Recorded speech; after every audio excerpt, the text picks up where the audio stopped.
We was over there in the corner, like I loved it. we was having a good time. And I've never been to a raw showcase like that. It was okay. like raw, you know. What you see is what you see. What you know. I could touch the performer. I could, you know. I had never been to anything like that before. It was very eye-opening, and it was very dope. And he's a very talented rapper. Very talented rapper. Like his bars was there. He had his manager there. His support team was there. We was there. Like I think the energy in the room was just positive and good energy. And like I said, like you know, even when it came down to his music, I think every single body, even other artists that were in the room was able to resonate with the music, and I'm so appreciative. I want to be to get, and I'm so appreciative.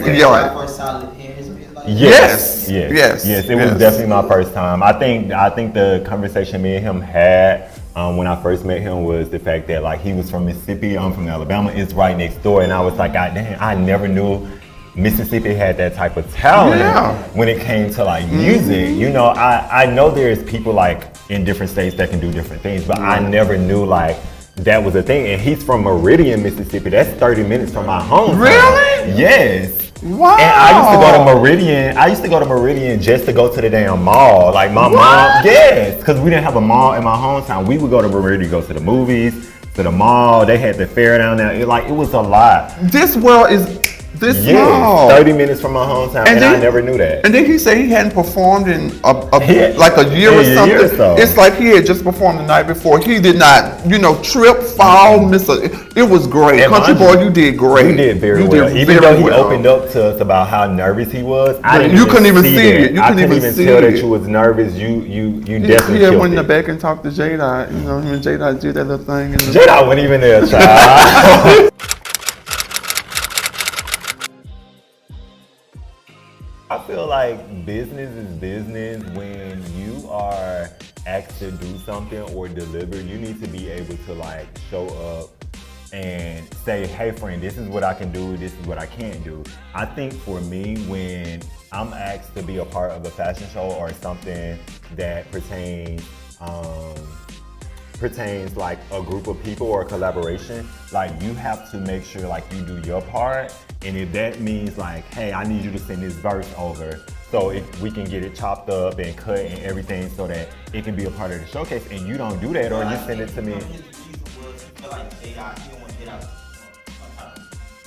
So it was more so like, I guess pertaining to like the drugs and all of that type of stuff. And I can respect that. Hold on, Mish. I can respect that because of the simple fact that if you have an audience, you know who your audience is. And you know your demographic. You're not gonna want if we got kids in the audience, you're not gonna come up there and saying outside, like you're not gonna be doing all that. Like you're gonna keep it PG-13 because you have to realize the people that are in the room. You can't come up there talking about sucking dick and all that, doing drugs. Like that's off limits because at the end of the day, you got to think about how that's gonna look playing back. This is Country Boy's event. He had his name on that. People are gonna talk about this after today and after. Country Boy's name is gonna be associated. My outlook is knowing what I know today. I think their relationship was falling apart, and it was a tit for tat type thing. So you felt like it was because Country Boy didn't get his ass on the train. Yeah. Jada was like, return the favor. Was like, bitch, I'm not coming. I'm not gonna show. I'm not.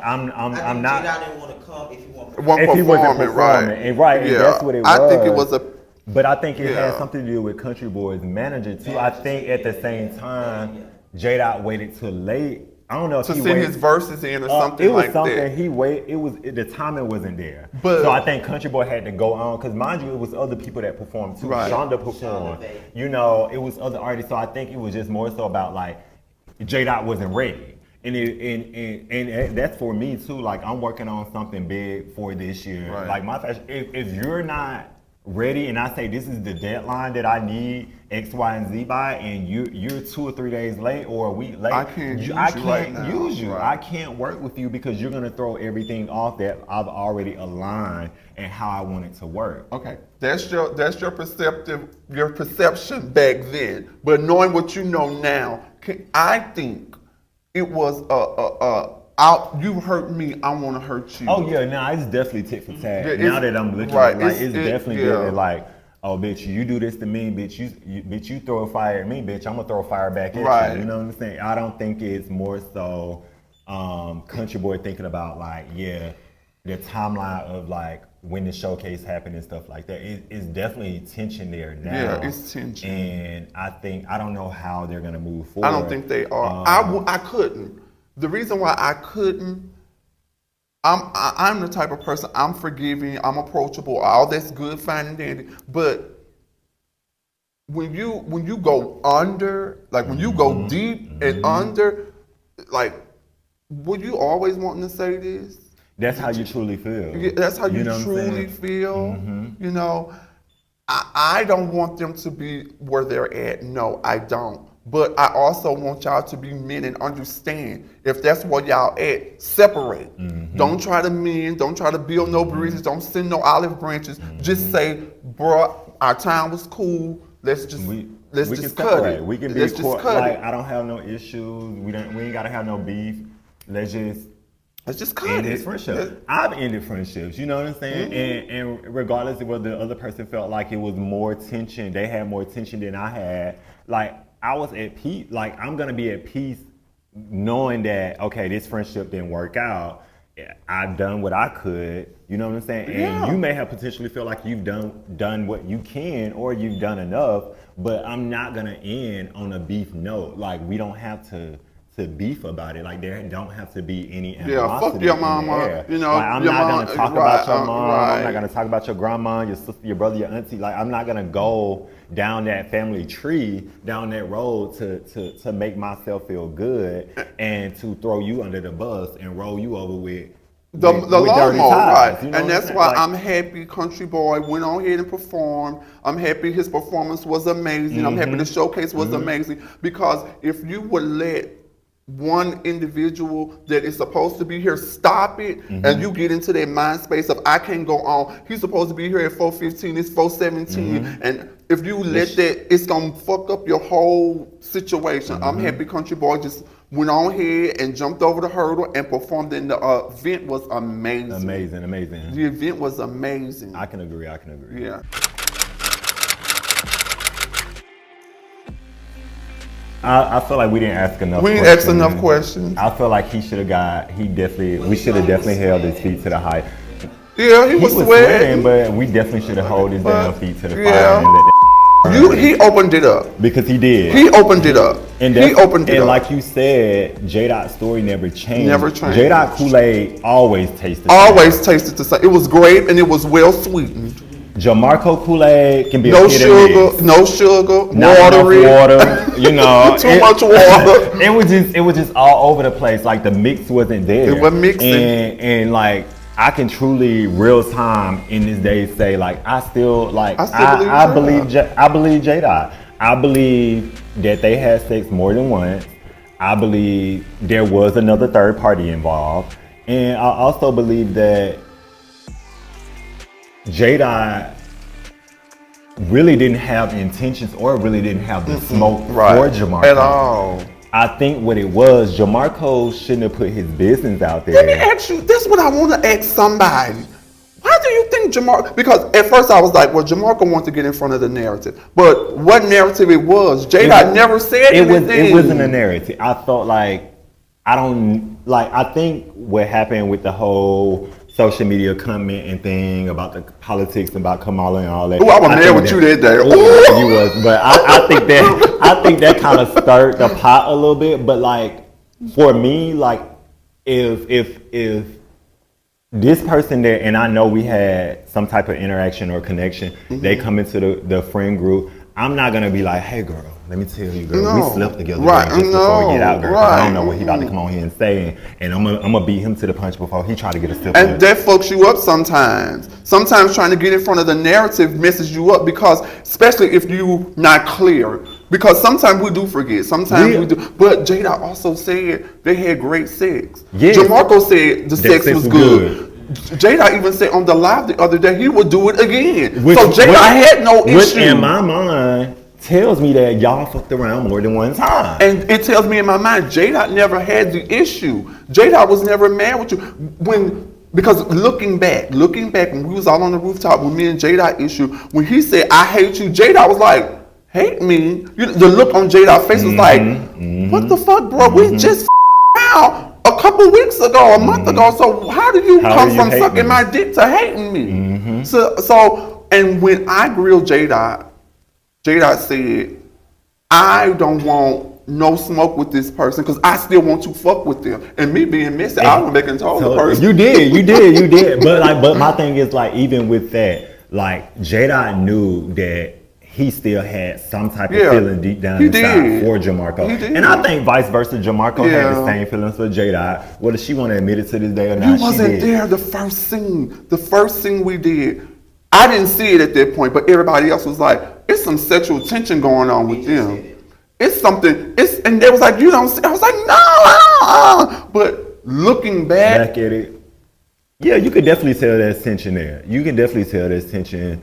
And like I said, you know, I think, like we said, Jamarco really just tried to get ahead of his narrative. He wanted to put it out there and say, oh, let me get ahead of the story. Do you think that was a good thing or a bad thing? I don't think it was good for him because of the simple fact that even when J-Dot was able to respond to the allegations and he was able to tell his side of the story, I felt like Jamarco was kind of like trying to overshadow and be like, say, oh, no, that didn't happen. It didn't go like that. But when you told us the first time that y'all messed around, you just kept it. You said, yeah, me and J-Dot messed around. You didn't tell us how many times. Right. You didn't go into details about it. You didn't even tell us about the threesome or about the extra guy being at the room and allegedly he wanted you and he put J-Dot. You didn't tell us about that until J-Dot said something about a third person. And I went Rebecca and grilled his ass. You know what I'm saying? So like, yeah, you and BJ grilled his ass and had questions. I had questions and we all sitting there and like he never puddle of water at that point because and he never still gave a subject and a predicate. He never gave a full sentence. He always would be like go around the question or project or. And y'all kept asking him, Jamarco, you're not answering the question. You're deflating from the question. Answer the question that's being asked, but he could never give us a verbatim straight answer. So let me ask you this now, knowing Jamarco. Where do you think? Because I think all of us were on a group chat at some point. Yeah, we were. And we would talk all the time. And then he just. So at that point, I think when he exited the group chat, for me, it was about I think that was like right after the whole rooftop situation. Like it was just so many things that I felt like Jamarco had stirred up when it came down to us building a friendship and us trying to trust you. I felt like he didn't see the connection that we had with him and you. Like we're not judging you for who you sleep with or what you do because that's your business. Right. But you can't come in here lying to some people that you're gonna call your brother, your friend, your sister. You know, like if we're asking you these things because this person is saying one thing and you're saying something totally different, we're asking you because we're trying to figure out like, damn, is this person dragging your name down so we through can how we can protect you? We can't protect you. We can't fight for you. We can't do anything for you if you're giving us a half-assed story or not even giving us a story at all. So for me, like to this day, I don't have an issue with Jamarco, but I know how far to go with Jamarco and I know how to handle Jamarco. Okay. And I think that's something I learned throughout the season of just how to like cope and deal with him from, you know, sitting on this end of the room and he can be on that end and we can still be good. I'm built different. Either it's black or it's white. I'm confused about this gray. I can't do it. Like all this like is making sense. It does kind of make me question like what type of person he because is. you have to be loyal to somebody. You have to. You're not loyal to nobody. You're not loyal to nobody. Your loyalties don't lie with nobody. I don't think he have any alliances in the group. And that's what I'm saying. You need like, somebody. You need somebody to stand vent behind to you. And tell the truth to. You know what I'm saying? But you don't have any alliances because when we were trying to build that alliance, You put us out. You put us out. You didn't want us asking you questions, and even when we was asking you questions, you didn't want to give answers, and that's fine. You don't have to give answers. No, it's not. No, it's fine because we don't have to be friends. And so I don't have to know your business. Okay. So if you decide that you think we're still gonna be cool and we're still gonna be friends and brothers and all that type of stuff, and I can't trust you, you know what I'm saying? I guess that's what it is. I can't trust you. I'm not the type of person. If Nora walk over there, exactly. Like if Nora walk out there and you walk out there and talk to somebody, and all y'all look at me. I can say my friend ain't say nothing bad about me. I can say my friend probably said her shoes are bad. Look at them. I could say, ooh, he's talking about, ooh, your hair is pretty. I cannot trust Jamarco like that. I will always question. I wonder what Jamarco told that person about me. So for you, so being that we're talking about the whole trust thing, because I know you said you stand different how you feel about Jamarco. For me saying I can't trust a person doesn't mean like I have to dislike you. Exactly, yeah. I can't speak to you when we're out at the bar and stuff like that. I don't, like, for me, that's where my mindset is. Like, it's like, yeah, I'm not gonna go out and say, oh, we're friends and we you know what I'm saying? But like, if I see you in a public setting, I'm not gonna be mean, ugly, and nasty to you. I have no reason to do that. Of course, because I don't know you like that. I don't know you like that. And you haven't done anything to me for me to treat you that way. I just can't trust anything you open out, anything you say out your mouth. You know what I'm saying? I just can't. I can't get with it. It's just so like I don't get how you can wake up, because Jamarco, he opened this can of worms. He did it. I honestly, sitting here right now, I still don't think J-Dot would have told any of us that him and this guy had dealings. He didn't have a reason when I even asked him this question, I said, well, why didn't you say, he was like, because I still want to fuck with him.